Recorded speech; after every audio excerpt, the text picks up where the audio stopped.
कालिया, कालिया भैया क्या कर रहे हैं? कालिया भैया, कालिया! पुत्र क्रोध से समस्या सुलझती नहीं और उलझ जाती है।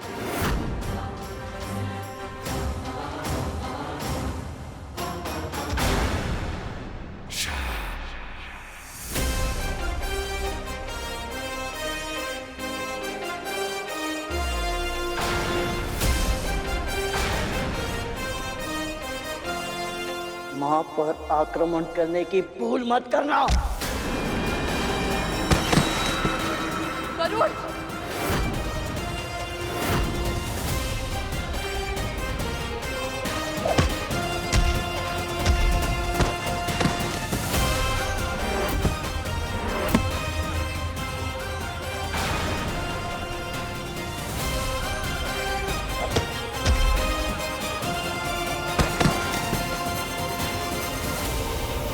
रुक जा गरुड़!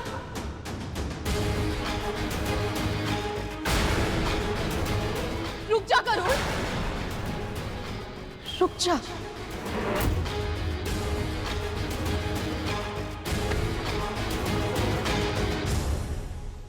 मां ने पुकार लगाई और जाकर छुप गया आंचल के पीछे। साहस है तो फिर से हाथ कर। एक शब्द और नहीं, पहले तू मुझे लज्जित कर चुका है, अब क्या मेरा शीश लज्जा से झुकवाएगा तू?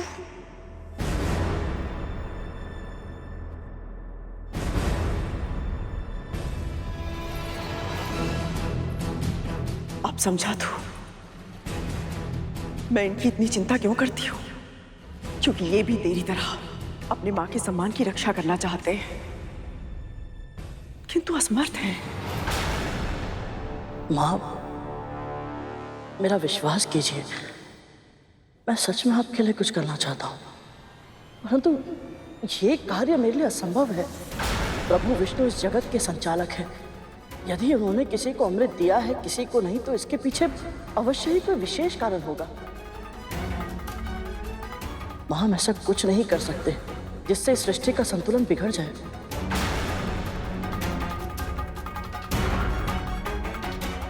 दीदी, यदि सभी प्राणियों के लिए अमृत आवश्यक होता तो नारायण बिना मांगे ही दे देते, बिल्कुल वैसे ही जैसे उन्होंने जल, वायु, सूर्य और वनस्पति ये सब हमें दिए हैं। मां, यदि आपकी कोई और इच्छा है तो प्रकट कीजिए, परंतु ये अधर्म मैं नहीं कर सकता।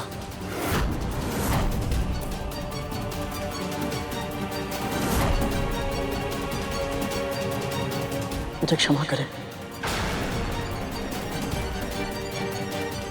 गरुड़ और विंता माँ से जैसी आशा थी, उन्होंने वैसा ही उत्तर दिया प्रभु।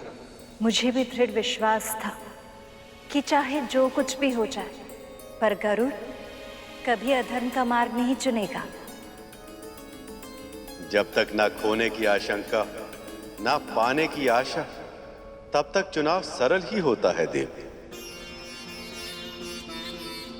देखना तो ये कि जब दांव पर अमृत से भी कुछ बड़ा, तब गरुड़ अपना चुनाव बदलेगा या नहीं। अमृत से भी बड़ा? हाँ प्रभु, अमृत से बढ़कर क्या हो सकता है? धैर्य, धैर्य रखना होगा आप दोनों को। मैंने पहले भी कहा था, विधि के विधान को घटते हुए देखने के लिए प्रतीक्षा करनी होगी आपको।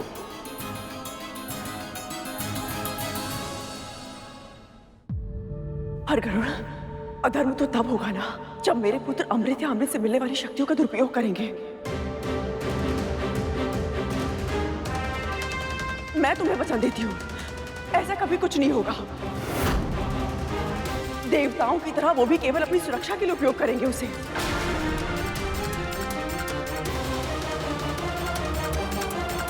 यदि हम दोनों पल भर के लिए आपकी बातों पर विश्वास कर भी लें,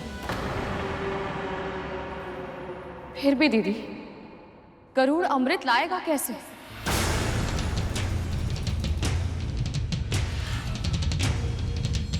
राहु ने छल से अमृत लाने का प्रयास किया था तो प्रभु विष्णु ने उसकी क्या दशा की थी?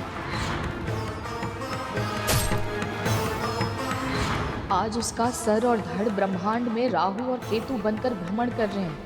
आपके पुत्रों ने बल से अमृत छीनने का प्रयास किया था तो उस युद्ध का परिणाम क्या हुआ था?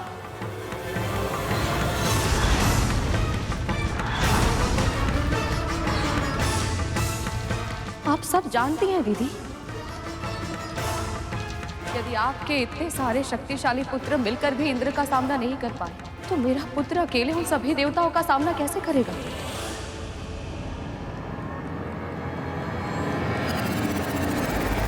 तो अंत में देवी विंता भूल कर ही बैठी। इन्हें यह नहीं कहना चाहिए था। ऐसा क्यों प्रभु? जिस पल देवी विंता ने पल भर के लिए कद्रू की बातों पर विश्वास करने की बात कही, उस समय इन्होंने बहुत बड़ी भूल कर दी। अब तक इनका विश्वास एक पहाड़ की तरह अटल था, पर अब इनकी ये बात उस पहाड़ में दरार बन जाएगी और अवसरवादी कद्रू इस दरार को खाई में बदलने में कोई कमी नहीं छोड़ेगी। तो फिर अब क्या होगा प्रभु?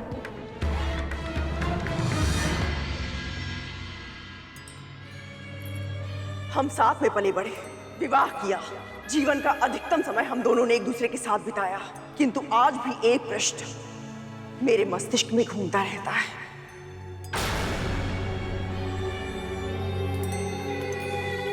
तू इतनी भोली है या भोली होने का स्वांग रच रही है?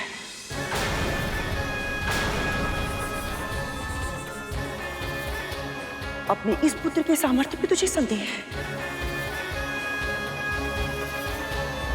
जिसे वाल्खिल्य ऋषियों ने इंद्र से 1,000 गुना अधिक शक्तिशाली होने का वरदान दिया था। ऋषि कश्यप को अगली संतान के रूप में ऐसा पुत्र देना जो इंद्र से 1,000 गुना अधिक शक्तिशाली और बुद्धिमान हो। ये तो इतना हठी है बेटा कि अपने एक प्रश्न के उत्तर के लिए 7 लोक पार करके वैकुंठ तक चला गया था। असुरों की सेना का सामना इसने अकेले किया।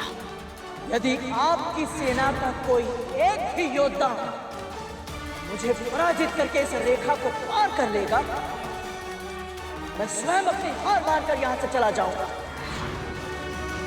सूर्य का ताप इसका एक पंख तक न जला सका, शनि की वक्र दृष्टि इसका कुछ न बिगाड़ सकी। जिस मंद्रांचल पर्वत को असुर और देवता हिला तक नहीं पाए थे, तेरे पुत्र ने उसे स्वयं अपने हाथों से उठाया। जब ये सब कुछ कर सकता है तो मेरे लिए अमृत लाना कौन सी बड़ी बात है? वो भी तब जब ये स्वयं उसे जयंत के साथ मिलकर स्वर्ग की सुरक्षा रेखा में रखकर आया हो।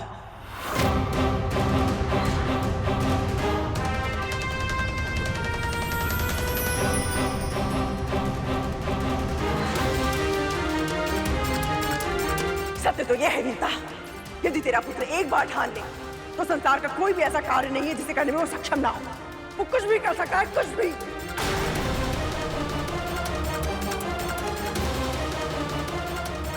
प्रभु, कद्रू गरुड़ को धर्म के मार्ग से भटकाने का पूर्ण प्रयास कर रही है।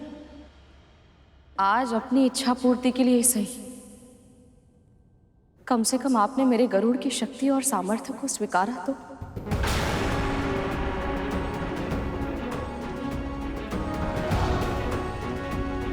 वो सब मैं इसलिए कर पाया था क्योंकि मेरे साथ मेरी माँ के आशीर्वाद की शक्ति थी, और जब तक प्रभु और माँ का आशीर्वाद मेरे साथ है, मेरे लिए कोई भी कार्य असंभव नहीं।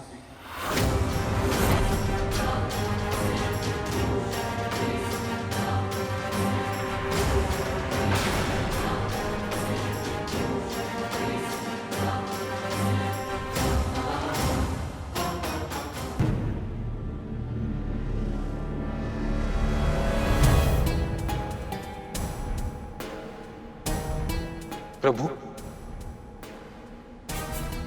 मां विंता और गरुड़ तो सही कह रहे हैं, तो फिर आप इतने निराश क्यों हैं? क्योंकि गरुड़ ने जो कहा वो इसे नहीं कहना चाहिए था। जब तक वह इस तर्क पर अड़िग था कि वह अधर्म के मार्ग पर नहीं चलेगा, तब तक स्थिति उसके नियंत्रण में थी। पर अब इसने देवी कद्रू को शब्द जाल से निकलने के लिए अस्त्र प्रदान कर दिया। और यदि देवी कद्रू इसे किसी तरह बाध्य कर दे तो ये मां का आशीर्वाद दिए बिना भी देवी कद्रू की इच्छा पूरी करने के लिए विवश हो जाएगा। प्रभु, मुझे ऐसा क्यों लग रहा है कि ये लीला आप स्वयं रच रहे हैं और इसे साकार होते हुए देख आप मन ही मन प्रसन्न हो रहे हैं।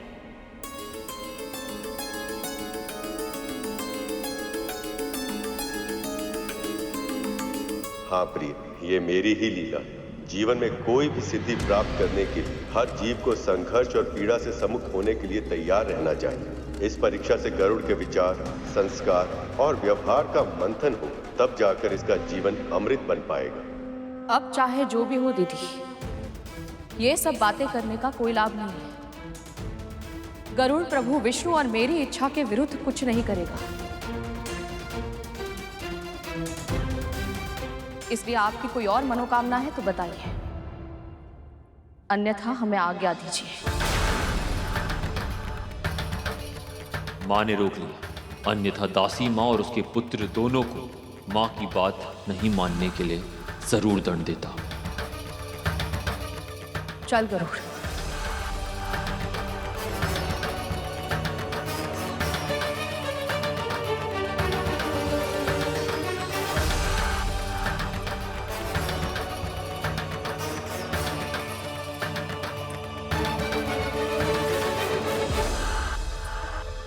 तू ऐसे नहीं जा सकता गरुड़, तू मुझे छोड़कर ऐसे नहीं जा सकता। अमृत की स्वप्न दिखाकर तू पांव पलट कर नहीं जा सकता गरुड़। रुक जा गरुड़। स्मरण कर, मेरी इच्छा पूरी करने का विचार तेरे मन में अपने आप आया था और मन का विचार ईश्वर का स्वर होता है। हो सकता है प्रभु विष्णु भी यही चाहते कि तू मेरी मनोकामना पूर्ण करे।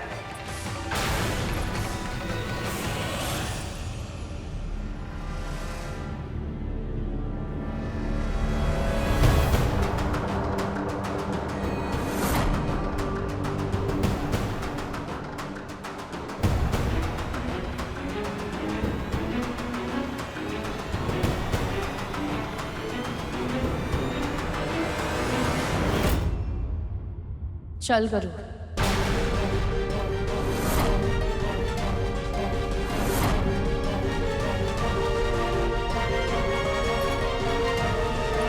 रुक।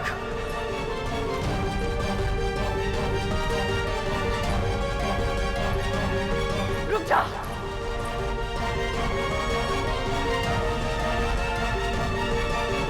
बस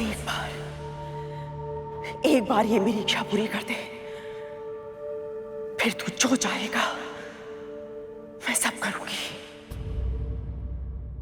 कोई इच्छा नहीं है हमारी।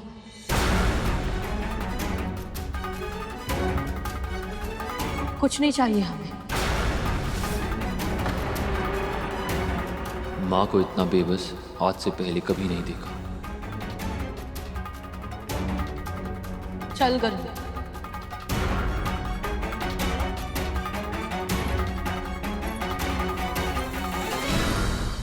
मुक्ति भी नहीं,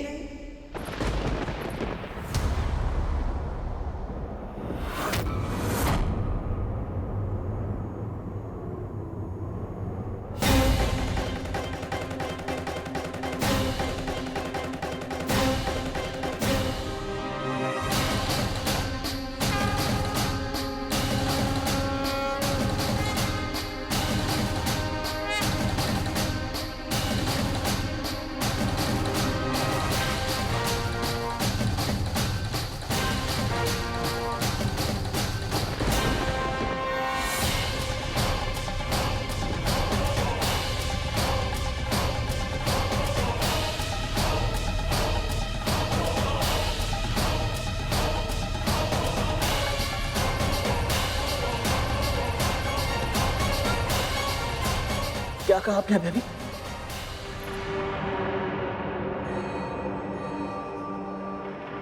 तू मुझे अमृत लाके दे और मैं तुझे दूंगी अपनी दास्ता से मुक्ति।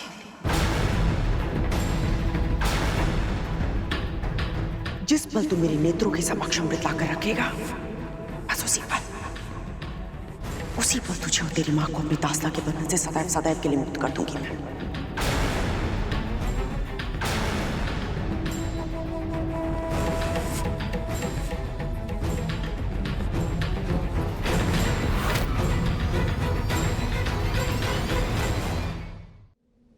हे प्रभु,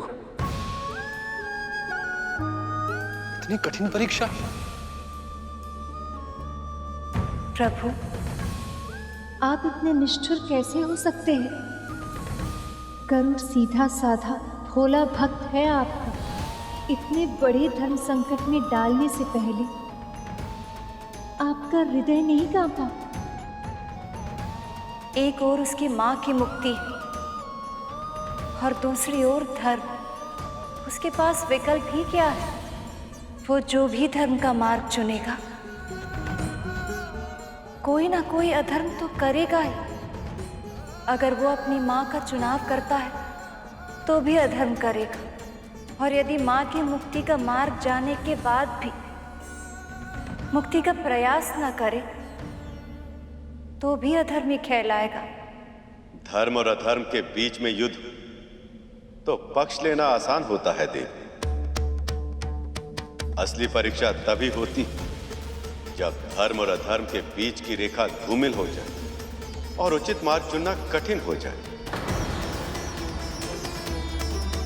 यदि भविष्य में गरुड़ को मेरा वाहन बनना है तो उसे इस अग्नि परीक्षा से गुजरना ही होगा।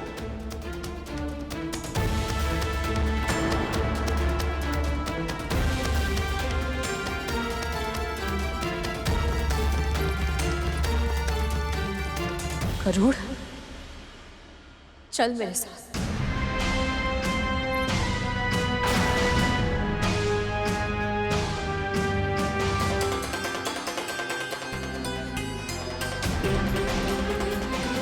जब से तेरा जन्म हुआ है तेरी बस एक ही इच्छा है। कोई इच्छा नहीं है तेरी। अपनी मां की मुक्ति। नहीं चाहिए मुक्ति मुझे। आज तेरे सामने वो अवसर है कि तू अपनी हर इच्छा पूरी कर सकता है, अपनी मां को हर बंधन से मुक्त करवा सकता है। बस एक बार मुझे अमृत कलश लाके दे दे। बोल, करेगा ना ये कार्य अपनी मां के लिए?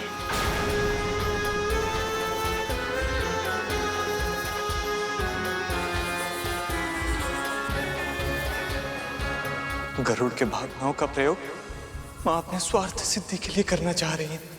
मैं तो ये सोच रहा हूं तख्तू कि गरुड़ अब क्या करेगा? समुद्र मंथन से निकलने वाला अमृत तेरे जीवन के सारे विष को समाप्त कर देगा। ऐसा कौन सा कार्य करना है जिसके लिए आप दोनों ने मुझे शिक्षा दी? उस कार्य को समझने के लिए तुम्हें देवी कद्रू के मन को समझना होगा। जाओ पूछो उनसे कि उनके मन की सबसे बड़ी इच्छा क्या है।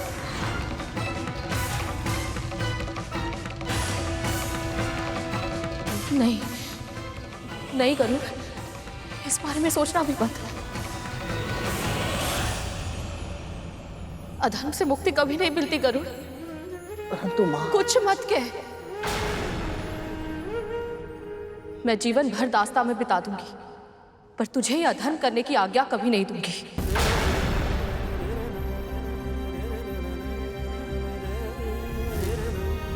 अनेक बार मुझे भावुक करके, भ्रमित करके, नियंत्रित करके अपनी इच्छा मनवा चुकी है आप। पर अपने पुत्र के जीवन के साथ फिर से ये खेल मैं आपको कभी नहीं खेलने दूंगी।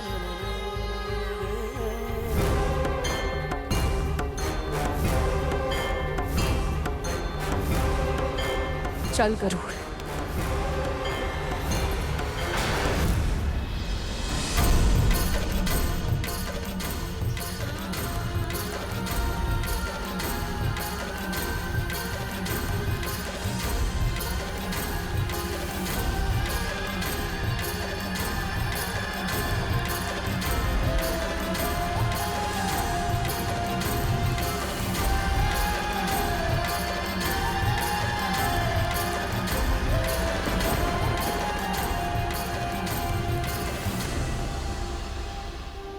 क्षमा करना माँ, किंतु आपको दास्ता से मुक्त कराने हेतु यदि मुझे आपके विरुद्ध भी जाना पड़े तो मुझे स्वीकार है।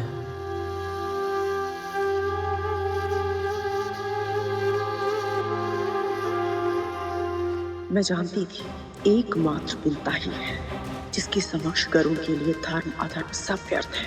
अब गरुड़ विंता की मुक्ति के लिए मेरे पास अमृत अवश्य ले आएगा, चाहे फिर उसे प्रभु विष्णु की इच्छा के विरुद्ध क्यों न जाना पड़े।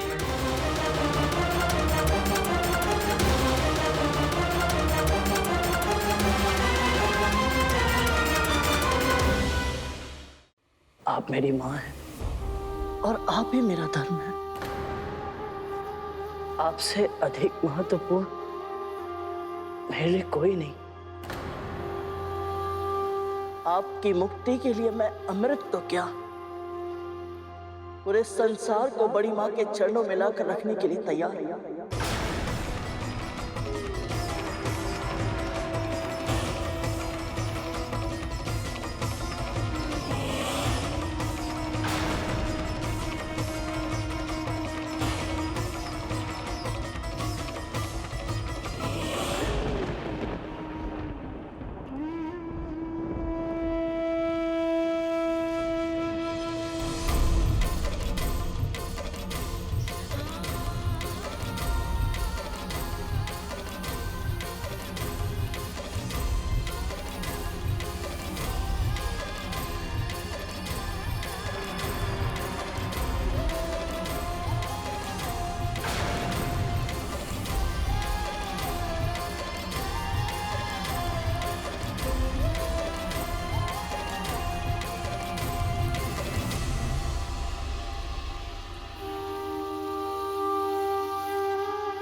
वाह मां, क्या दाव खेला है। अद्भुत है आपकी बुद्धि, विलक्षण है आपकी चतुरता। आज जो कुछ भी हमने देखा वो कल्पना से परे। आज पहली बार माँ और पुत्र के बीच मतभेद हो गया, वो भी हमारी माँ के कारण।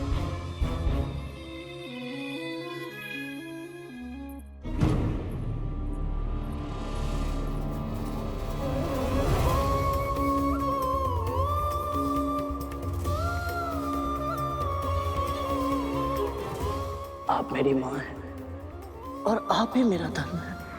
आपसे अधिक महत्वपूर्ण और कुछ नहीं, कोई नहीं माँ। आपकी मुक्ति के लिए मैं अमृत तो क्या, पूरे संसार को बड़ी माँ के चरणों में लाकर रखने के लिए तैयार हूं। माँ, तू जो करना चाहता है वो अधर्म है, धर्म के विरुद्ध युद्ध है, अपराध है वो।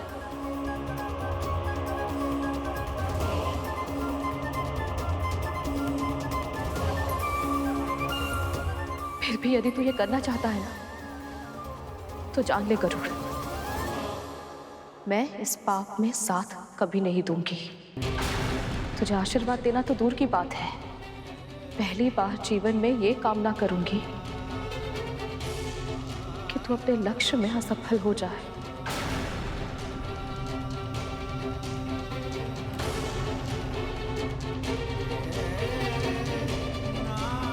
परंतु माँ, आप सदैव कहती है कि संसार में जो भी होता है प्रभु की इच्छा से ही होता है। प्रभु की इच्छा है कि अमृत केवल देवताओं को मिले। अपने इस लक्ष्य के लिए मेरे प्रभु ने कितना कष्ट सहा है, इतना लंबा समय माँ लक्ष्मी के वियोग में बिताया, कच्छप अवतार लेकर अपनी पीठ पर इतने विशाल पर्वत को उठाया, उसके बंधन का भार सहा। और केवल प्रभु विष्णु ही क्यों, स्वयं महादेव ने हलाहल तक पिया है इस लक्ष्य के लिए, केवल इसलिए ताकि अमृत प्रकट हो पाए और वो उन्हें मिल पाए जो उसकी शक्ति का प्रयोग संसार की भलाई के लिए करेगा। पर ये सब मैं तुझे क्यों बता रही हूँ, तू स्वयं था ना वहां, तूने देखा था ना कितनी कठिनाइयों के बाद अमृत मिला, उसकी एक एक बूंद कितनी मूल्यवान है। सब जानते हुए भी तू केवल मेरी मुक्ति के लिए अमृत उन नागों को सौंप देना चाहता है जो स्वयं प्रभु की दृष्टि में अयोग्य है।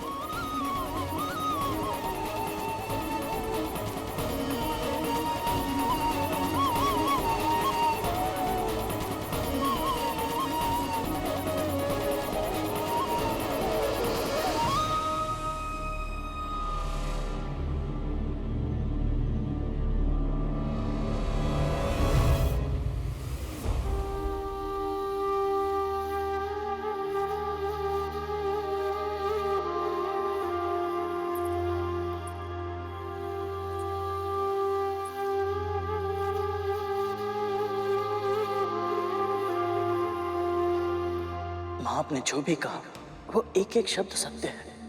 इसीलिए सत्य अर्थात स्वयं प्रभु विष्णु को साक्षी मानकर मैं ये कह रहा हूं कि यदि इस कार्य में इन्होंने मुझे अनुमति दे दी तो आपको भी अनुमति देनी होगी माँ। भगवान धार्मिक कार्य की अनुमति देते हैं गरुड़, अधर्म की प्रेरणा क्यों देंगे वो? मैं नहीं जानता माँ, परंतु जिस तरह आपका विश्वास इतना अटल है कि इस कार्य में प्रभु की सहमति नहीं है, उसी तरह मेरा भी विश्वास अटल है कि समस्त संसार में जो कुछ होता है नारायण की इच्छा से ही होता है। इसीलिए माँ हम दोनों में से कौन सही है इसका निर्णय स्वयं नारायण को ही लेना होगा।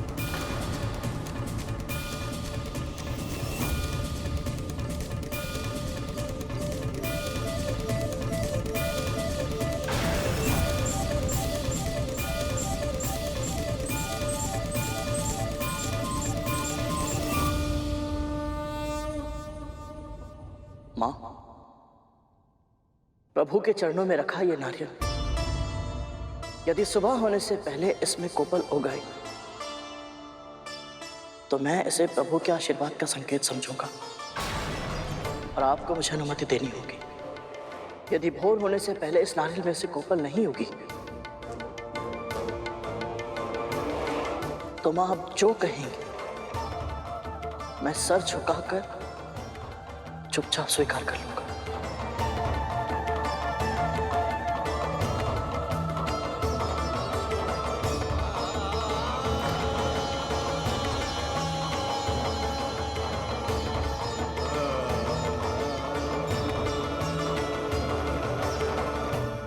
अब आएगा आनंद।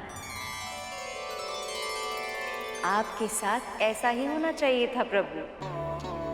आप अपनी भक्त की परीक्षा ले रहे थे, लेकिन अब आपको भी अपने भक्त की परीक्षा देनी होगी। अगर कोपल उगी तो गरुड़ अमृत लेने जाएगा तो अधर्म नहीं होगा, और अगर कोपल नहीं उगी तो अमृत लेने गरुड़ जाएगा ही नहीं और आपकी योजना असफल हो जाएगी। अब आप क्या करेंगे प्रभु? विश्राम। जब कोई बड़ा कार्य करना हो तो पहले अपने मन को स्थिर कर लेना चाहिए, है ना दी?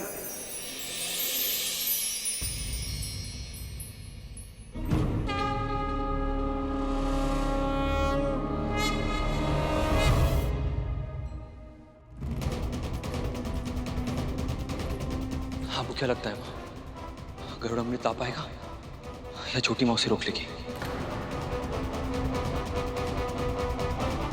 आप तो सर्वज्ञाता हैं भगवान दत्तात्रेय, हमारे मन की भी इच्छा सुन लीजिए। गरुड़ को यह अधर्म करने से बचा लीजिए भगवान।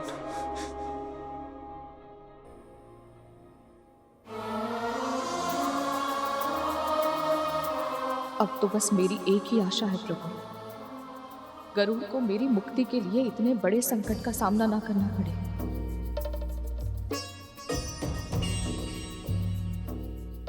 बस किसी तरह इन्हें यह आभास हो जाए कि दास्ता से इनकी मुक्ति ही मेरा सर्वप्रथम और सर्व प्रमुख धर्म है। यदि मैं अपनी माँ को स्वतंत्र जीवन का उपहार नहीं दे पाया तो फिर कभी कुछ और नहीं कर पाऊंगा मैं। गरुड़ सही कह रहा है। जब तक वो अपनी माँ को और स्वयं को दासत्व से मुक्त नहीं कर लेता, वो प्रभु का वाहन नहीं बन सकता। इसका अर्थ तो ये है कि अब तक मैं विरोध कर रही थी, पर वास्तविकता में प्रभु ने मेरी मन की इच्छा पूर्ण करने के लिए ये सारी लीला रची है। अमृत तो केवल एक माध्यम था। वास्तविकता में प्रभु ये चाहते थे कि किसी भी तरह कद्रू विंता को दासत्व से मुक्त करने का वचन दे, और ऐसा ही हुआ। पर अब यदि कोपल नहीं होगी तो विंता गरुड़ को अनुमति नहीं देगी, और बिना अनुमति के गरुड़ अमृत लेने नहीं जाएगा। पर माँ, प्रभु विष्णु तो योग निद्रा में जा चुके, उन्हें जगाना संभव नहीं, और सूर्यदेव भी उदित होने ही वाले। अब क्या होगा माँ?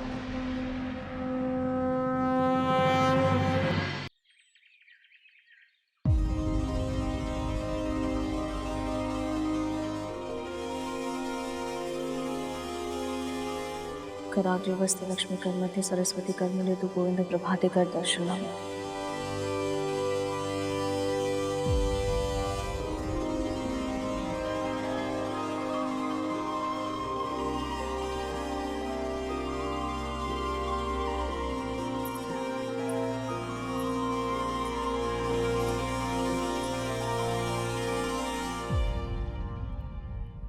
कोपल नहीं होगी। आपने गरुड़ को अधर्म करने से बचा लिया। आपकी जय हो प्रभु, आपकी सदा ही जय हो।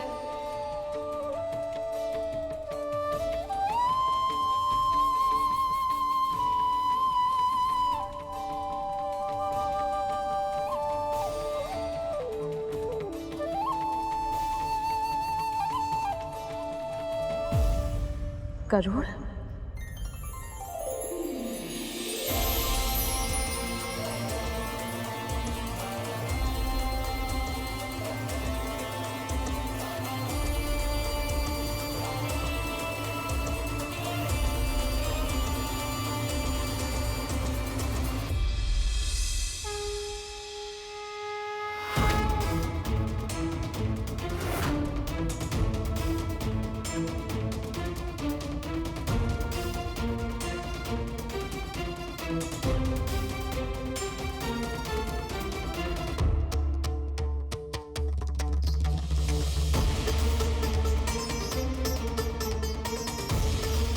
प्रभु ने आशीर्वाद दे दिया मां।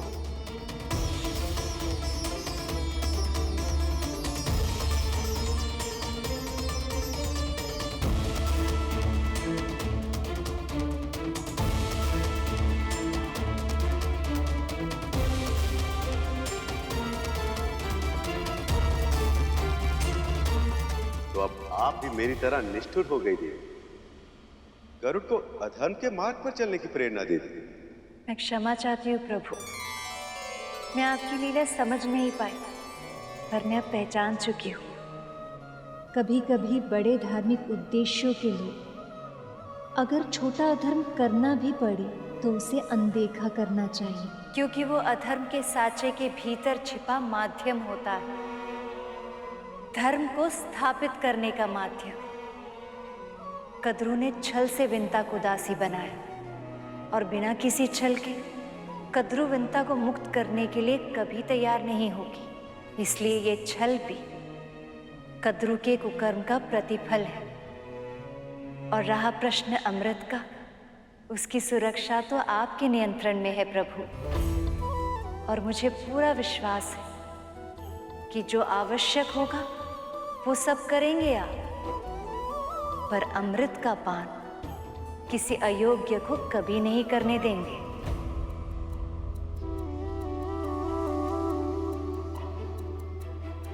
अमृत के लिए जाने की इस यात्रा में सफल होने के लिए गरुड़ को अपनी मां का आशीर्वाद चाहिए। आपने तो दे दी, पर अब देखना ये शेष कि उसे अपनी मां का आशीर्वाद मिलेगा या नहीं। अनुमति दीजिए मां। कैसे कैसे दे दूं अनुमति? अमृत की सुरक्षा का चक्रव्यूह कितना कठिन है, कितने पहरे, कितने संकट होंगे जानता है ना तू। देवराज तुझे कभी अमृत तक नहीं पहुंचने देंगे। और देवराज ही क्यों, अब तो सभी देवता अमर हो चुके हैं। कैसे करेगा उनसे युद्ध?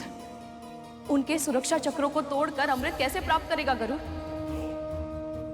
यदि किसी तरह तूने कर भी लिया तो भी प्रभु विष्णु तुझे अमृत नागों को सौंपने कभी नहीं देंगे। और ऐसे में यदि वही तेरे सामने आ गए तो आपके लिए मैं उनसे भी टकरा जाऊंगा माँ।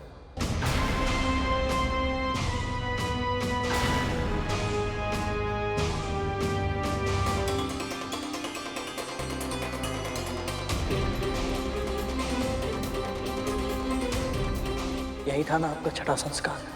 आप ही ने सिखाया था ना माँ कि धर्म के लिए जगत पिता श्री विष्णु से भी टकराने में कोई हानि नहीं है। मेरे लिए मेरी माँ की मुक्ति ही सबसे पहला धर्म है।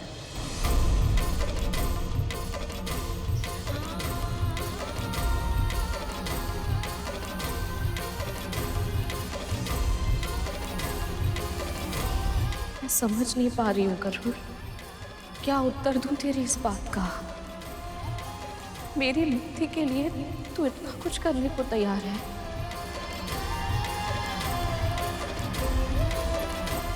इसलिए वचन दे मुझे, तू अपने पिता का आशीर्वाद देने के बाद ही आगे बढ़ेगा। हो सकता है वही तुझे उचित मार्ग दिखा पाए। वचन दे मुझे।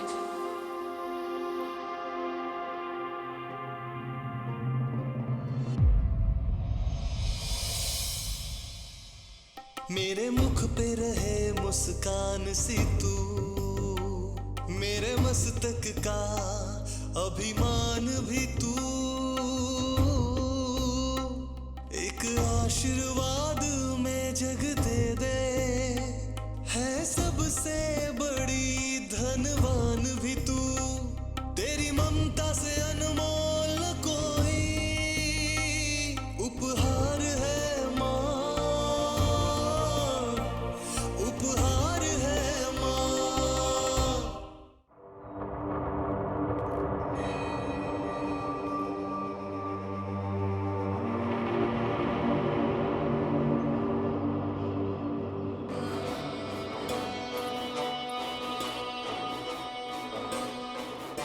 आशीर्वाद दीजिए बड़ी माँ।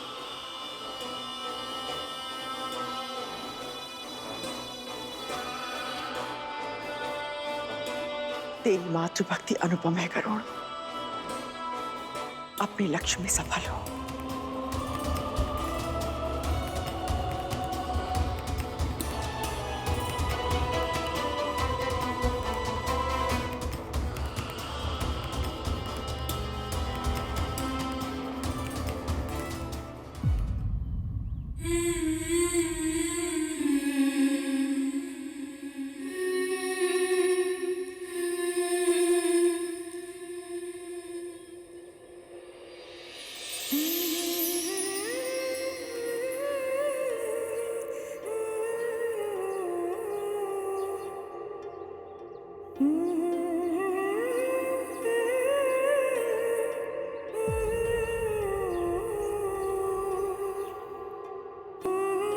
अगली बार जब आपको देखूंगा तो आपके हाथों में ये बंधन का प्रतीक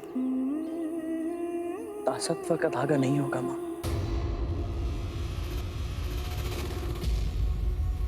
अपना जीवन जीने के लिए स्वतंत्र होंगे आप।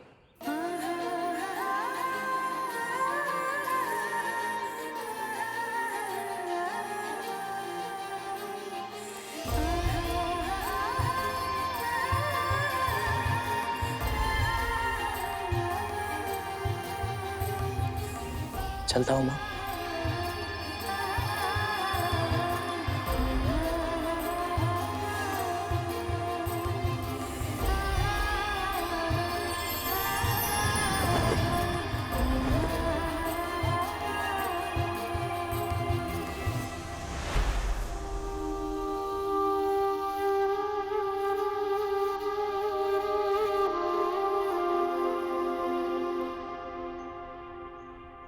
प्रभु, माँ विंता की मुक्ति के बारे में सोचकर मैं प्रसन्न तो हूं, पर गरुड़ के लिए एक विचित्र सी चिंता भी हो रही है मन में। तुम्हारा चिंतित होना उचित है शेष, क्योंकि गरुड़ का यह लक्ष्य अब तक के सभी लक्ष्यों से भिन्न है।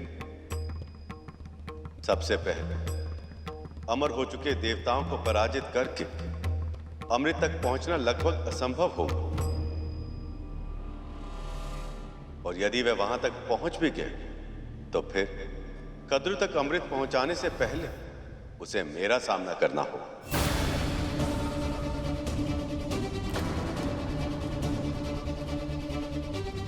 ये कैसी लीला है प्रभु।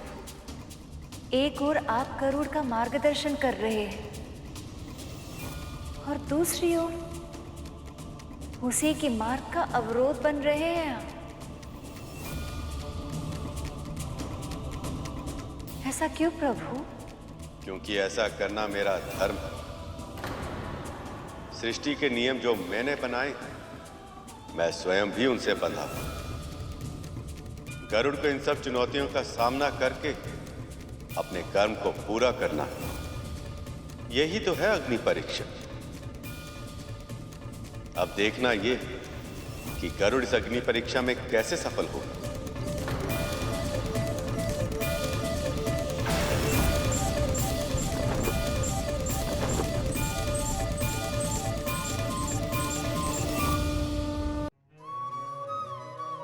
जीवन में बड़ा लक्ष्य प्राप्त करने के लिए कई कठिनाइयों का सामना करना पड़ सकता है, और ये हर जीव का चुनाव निर्धारित करता है कि वो लक्ष्य उसे प्राप्त होगा या नहीं। उसी प्रकार विंता और गरुड़ को दासत्व से मुक्ति मिलेगी या नहीं, ये विंता का मुझ पर विश्वास और गरुड़ की कर्मनिष्ठा तय करेगी।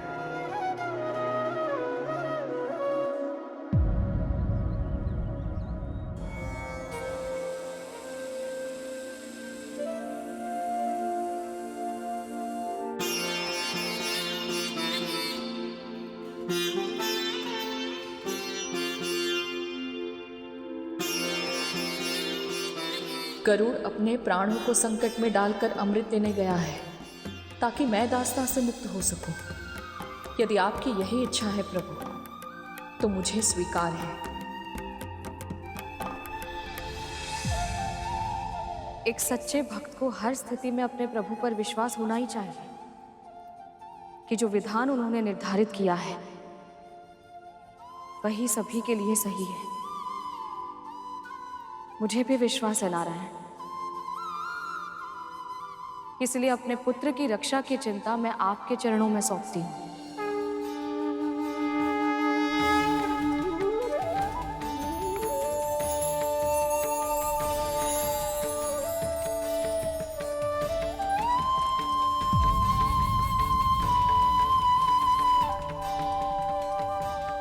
आज पहली बार मैंने गरुड़ को भोजन के लिए भी नहीं कहा। न जाने कितना भूखा होगा मेरा पुत्र। अद्भुत। मां चाहे कोई भी हो, किसी भी काल, किसी भी स्थान, उसकी आंखें उसकी संतान की भूख पर ही रहती। व्यक्ति चाहे कितना भी बड़ा क्यों ना हो जाए, कितनी भी महान उपलब्धियां क्यों ना प्राप्त कर ले, किंतु अपनी मां की दृष्टि में वो सदैव एक छोटी संतान ही बना रहता है, जिसे भोजन कराने का दायित्व उसकी मां का होता है। आपने सत्य कहा प्रभु, क्योंकि संतान समय के साथ मां की गोद से बड़ी तो हो सकती है, पर उसके हृदय में न समाए इतनी बड़ी नहीं हो सकती। अनंत होता है मां का हृदय, अनंत होती है मां की ममता।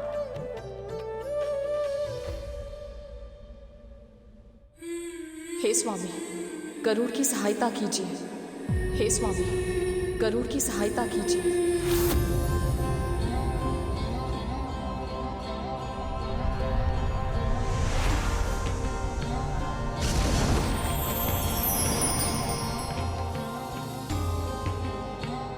भोजन किया पुत्र? पिताजी को कैसे ज्ञात हुआ कि मुझे भूख लगी है?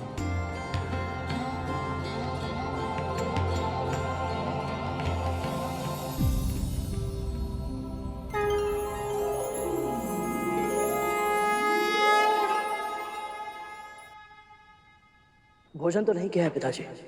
पहले भोजन कर लो पुत्र, फिर बात करेंगे। क्षमा कीजिए पिताजी, परंतु मैं एक बहुत ही आवश्यक उद्देश्य के लिए निकला हूँ, और जब तक उसे पूरा नहीं कर लेता भोजन या विश्राम के लिए विराम मेरे लिए संभव नहीं है। मुझे बड़ी माँ के लिए अमृत लाना है। पिताजी आप तो सब जानते हैं। तुम्हारी माँ को तुम्हारी चिंता हो रही है, पर वो सही भी है। पर पुत्र, जिस उद्देश्य के लिए तुम निकले हो उसे पूरा करने के लिए तुम्हें लंबा युद्ध करना होगा, और उसके लिए ऊर्जा की आवश्यकता होती है, और ऊर्जा के लिए भोजन आवश्यक है पुत्र। पिताजी के इस परम सात्विक आश्रम के निकट मुझे मांसाहार कहाँ से मिलेगा? पुण्यदायक सरोवर के निकट जाओ पुत्र, तुम्हें वहां केवल भोजन ही नहीं मिलेगा, 2 प्राणियों की मुक्ति के साधन भी बनोगे तुम। गरुड़ के माध्यम से मुक्ति किसे मिलेगी प्रभु?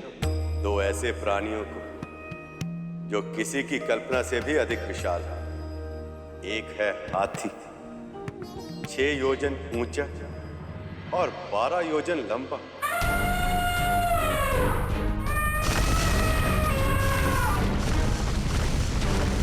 और दूसरा है कछुआ, 3 योजन ऊंचा और 10 योजन चौड़ा।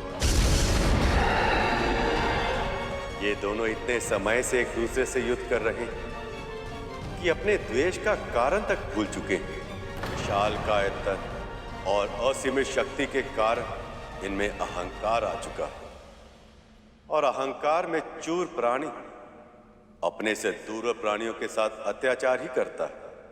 जब तक वह अकारण किसी के साथ झगड़ा ना करता, उसके भीतर की ऊर्जा अशांत ही रहती है। इसी कारण युद्ध अब इन दोनों की प्रवृत्ति बन चुका है, और इसी कारण पूरा वन आतंकित है।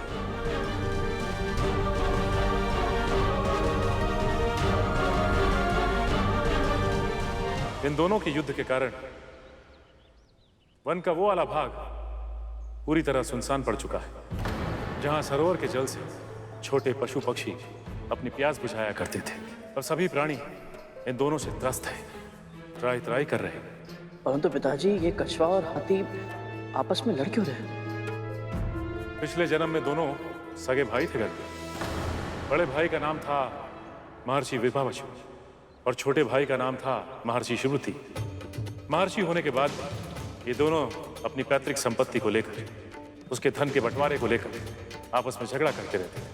जब 2 भाई आपस में झगड़ा करते तो बाहरी व्यक्ति आकर उसका लाभ उठाता, उनकी क्रोधाग्नि में घी की आहुति डालता और उस झगड़े को इस सीमा तक ले जाता कि वहां से लौटकर वापस आना संभव नहीं होता। ऐसा ही इन दोनों के साथ भी हुआ।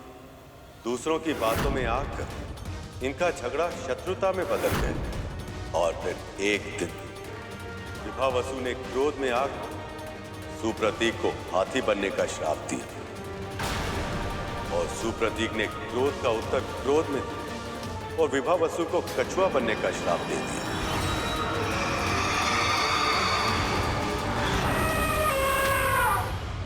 श्राप देने के बाद दोनों को आभास हुआ कि उन दोनों ने कितनी बड़ी भूल कर दी है।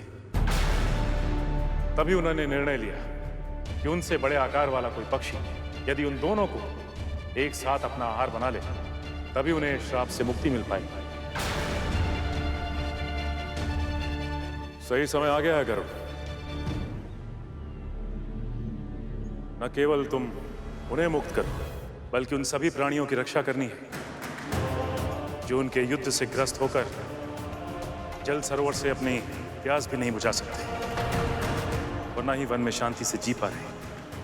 फिर तो इन दोनों प्राणियों का आहार मैं अवश्य करूंगा पिताजी। आज्ञा दीजिए।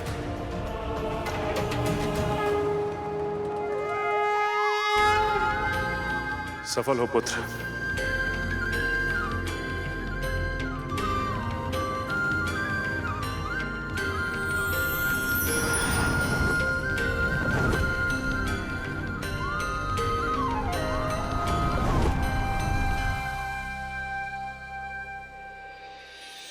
आप आपने सत्य कहा था प्रभु। ऋषि कश्यप के कथन को सत्य करने के लिए अवश्य आपने ही विंता के मन में ये विचार डाला कि गरुड़ अपने पिता का आशीर्वाद लेकर अमृत लेने जाए, ताकि इन दोनों प्राणियों का कल्याण हो सके।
क्रोध में चोर इन दोनों प्राणियों को यह आभास तक नहीं है कि इनका झगड़ा कितने निर्दोष पशु पक्षियों को आतंकित अनुभव हो रहा है।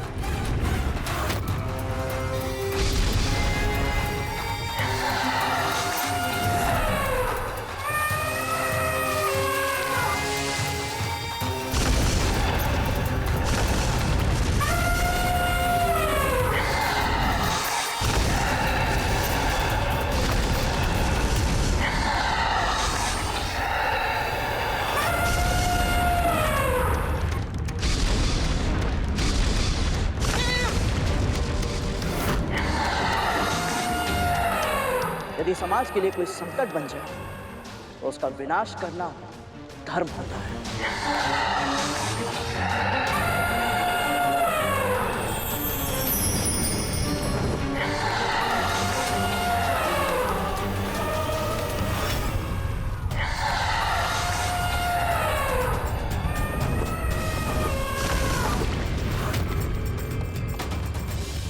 आपस में झगड़ कर समय क्यों नष्ट कर रहे हो? यदि साहस है तो मुझसे युद्ध करो।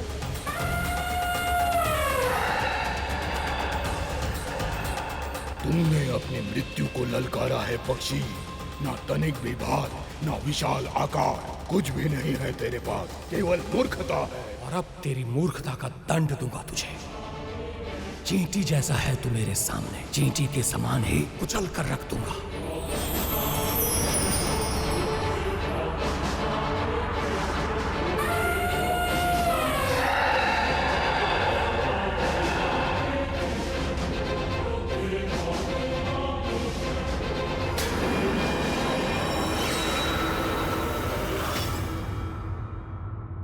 जो कार्य इतना कठिन लग रहा था, कितनी सरलता से पूरा कर दिया गरुड़ ने। इतनी शीघ्र प्रसन्न मत हो शेष। प्रभु ने परीक्षा लेने का निश्चय किया है। यदि कार्य इतनी आसानी से पूरा होते हुए दिखाई दे रहा है, तो इसका अर्थ ये है कि हम प्रभु की परीक्षा को समझ ही नहीं पाए। और कुछ न कुछ अवश्य ऐसा होगा जो अभी हमारी दृष्टि से ओझल है, पर जब सामने आएगा तो उसकी कसौटी पर खरा उतरना बहुत कठिन होगा। आपने तो सच में मुझे निष्ठुर समझ लिया देव। ये सत्य है कि सृष्टि में संतुलन बनाने का भार मुझ पर मेरे निर्णय से भी बड़ा होता है। ऋषियों का तपोबल, गरुड़ भोजन कर, ये उसकी मां की इच्छा थी, और इन प्राणियों का सेवन करके इन्हें मुक्ति मिले, ये उसके पिता महर्षि कश्यप का आदेश था। इस घटना में मेरा कोई योगदान नहीं है देवी। सत्य तो ये है कि ये संसार जानता ही नहीं कि ऋषियों की वाणी में कितना सामर्थ्य, कितना पुरुषार्थ होता है। यदि ऋषि कुछ कह दे तो भगवान भी उनके वचन को सत्य करने के लिए बाध्य हो जाते। इसीलिए महर्षि दुर्वासा के श्राप के बाद मैं आपका वियोग सहने के लिए विवश हो गई थी।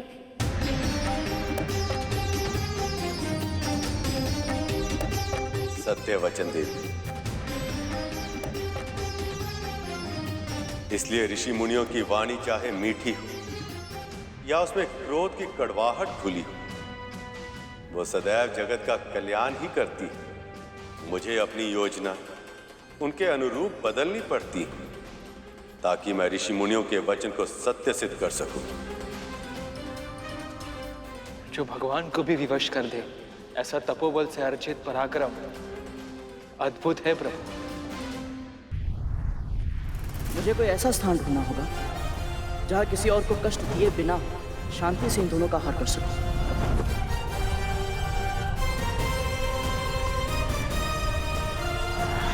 उस वृक्ष पर बैठकर भोजन कर सकता हूं, वहां कोई और आएगा भी नहीं।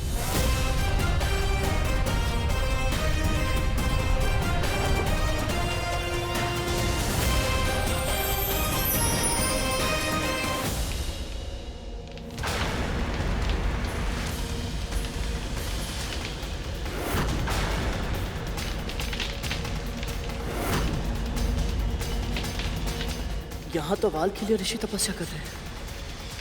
यदि ये शाखा टूट गई तो ये सभी ऋषिगण गहरी खाई में गिर जाएंगे और तब इनकी मृत्यु होना निश्चित है। प्रभु, ये कैसी परीक्षा है आपकी? यदि ये शाख टूट गई तो गरुड़ को ऋषि हत्या का महापाप लग जाएगा। और यदि गरुड़ ने चेतावनी देने के लिए उन्हें जगा दिया तो भी तपस्या भंग होने के कारण वो क्रोधित हो सकते हैं। आपकी आशंका सत्य है देव। बड़े से बड़े ऋषि मुनि अपनी साधना में अग्नि, जल, वायु, हिम सब सहन कर लेते हैं, पर व्यवधान सहन नहीं करते। यदि इन ऋषियों ने गरुड़ को कोई श्राप दे दिया तो फिर ना तो वो देवराज इंद्र से जीत पाएगा, ना उसे अमृत मिलेगा और ना ही विंता मुक्त हो पाएंगी।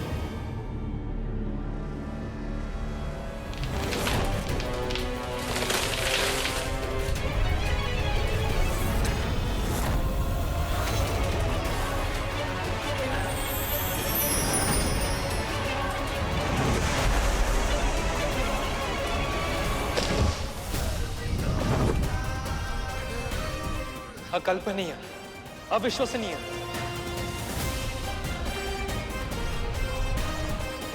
बुद्धि, संवेदना और संतुलन तीनों का परिचय दिया है गरुड़ ने। ये आपका वाहन बनने के लिए पूरी तरह से उपयुक्त है प्रभु। आप बहुत शीघ्र बहुत अधिक प्रसन्न हो रही हैं देवी। अभी तो गरुड़ ने केवल उड़ान भरी, अभी ये देखना शेष है कि वो भूमि पर कैसे उतरेगी। और यदि वाल्कीलिय ऋषियों को यह पता चला कि गरुड़ के कारण उनकी साधना का स्थान बदल चुका है तो वह क्रोधित भी हो सकते हैं और उसे श्राप भी दे सकते हैं।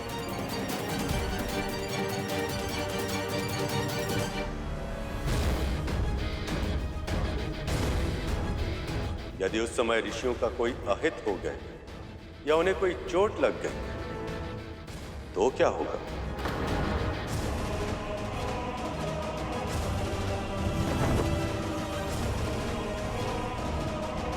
मुझे इस भूल को सुधारना होगा। पिताजी से सहायता मांगनी होगी मुझे।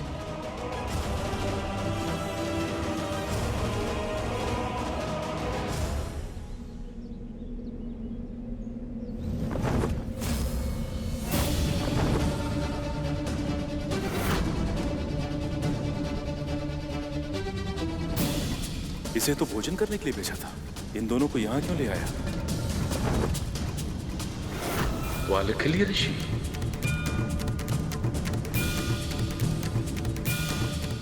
गरुड़ कहीं भूलवश वाल्कीलिय ऋषियों को गिरा न दे, अन्यथा गरुड़ को वाल्कीलिय ऋषियों के क्रोध से बचाना असंभव हो जाएगा।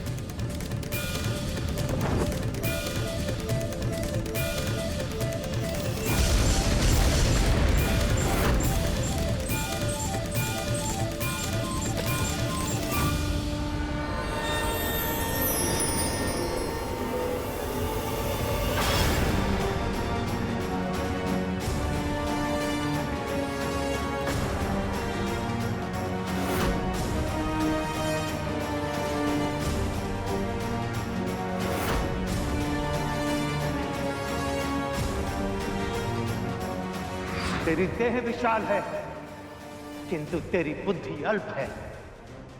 हम तो तुझे यहां आशीर्वाद देने आए थे, किंतु अब हम तुझे श्राप देंगे। श्राप, श्राप। मुझे इन बालखिली ऋषियों को इनके ध्यान से जगाना ही होगा, अन्यथा जब इनकी साधना समाप्त हो जाएगी तब ये जानकर के इनके साधना स्थल को बदल दिया गया है तो वो इस बात को अपना घोर अपमान समझेंगे। प्रभु, ऋषि कश्यप का भय यदि सत्य में परिवर्तित हो गया तो गरुड़ को वाल्खिल्य ऋषियों के क्रोध से कोई नहीं बचा पाएगा।